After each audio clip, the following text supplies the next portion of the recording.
Hi guys, welcome back to my channel honey blooming blogs. ఎలా ఉన్నారు అందరూ? Hope you're all doing good అండి. ఇవాళ మన ఛానల్లో రెసిపీ వచ్చి డాబా స్టైల్ పన్నీర్ కర్రీ అండి. దీనికోసం పన్నీర్ అయితే 200 గ్రామ్స్ పన్నీర్ తీసుకున్నాను, క్యూబ్స్గా కట్ చేసి పెట్టుకున్నాను. అండ్ దెన్ పేస్ట్ అనేది ఒకటి ప్రిపేర్ చేసుకోవాలండి. అదేంటంటే tomatoes, red chilli and then soak చేసి పెట్టుకున్న క్యాష్యూ నట్స్ని పేస్ట్గా చేసి పెట్టుకున్నాము. ఇప్పుడు మన ప్రాసెస్ చూస్తే కడాయి పెట్టుకొని ఆయిల్ హీట్ అయ్యాక స్పైసెస్ యాడ్ చేసుకోండి.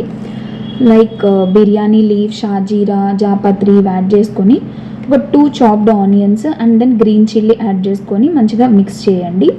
మిక్స్ చేసి వన్స్ బ్రౌన్ కలర్లో ఆనియన్స్ టర్న్ అయ్యేటప్పుడు జింజర్ గార్లిక్ పేస్ట్ యాడ్ చేసుకొని మంచిగా ఒక 2 minutes పాటు మంచిగా ఫ్రై అవ్వనివ్వండి అవి.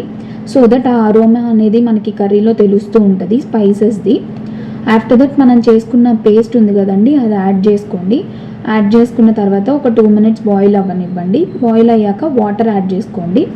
వాటర్ యాడ్ చేసుకొని కన్సిస్టెన్సీ అనేది చూసుకోండి గైస్.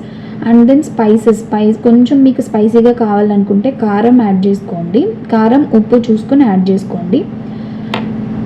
యాడ్ చేసుకున్న తర్వాత 2 to 3 minutes మూత పెట్టేసి బాయిల్ అవ్వనివ్వండి. ఆఫ్టర్ దట్ పన్నీర్ క్యూబ్స్ ఉన్నాయి కదండి, అవి యాడ్ చేసుకొని మంచిగా ఒక్కసారి మిక్స్ చేసి, ఓవర్ మిక్స్ అనేది చేయకండి, ఎందుకంటే పన్నీర్ అనేది మెత్తగా ఉంటుంది కదండి, విరిగిపోతుంది.